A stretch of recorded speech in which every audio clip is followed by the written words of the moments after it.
നമസ്കാരം. നമുക്കിന്നൊരു രസമുണ്ടാക്കിയാലോ? എനിക്ക് വരൂ. ചുമന്നുള്ളി, വെളുത്തുള്ളി, ഇഞ്ചി, കറിവേപ്പില ഇത്രയും നമുക്കൊന്ന് ചതച്ചെടുക്കാം.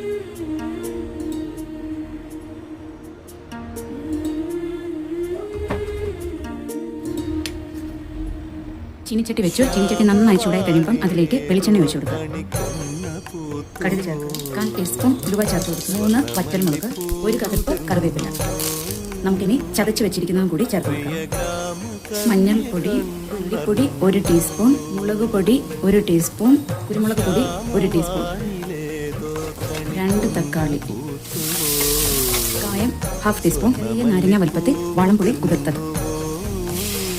ആവശ്യത്തിനുള്ള വെള്ളം ചേർത്ത് നന്നായി തിളപ്പിക്കുക. ഉപ്പ് നന്നായി തിളച്ചിട്ടുണ്ട്. മല്ലിയിലയും കൂടെ ചേർത്ത് ഇനി നമുക്ക് ഓഫ് ചെയ്യാം. മല്ലിയില.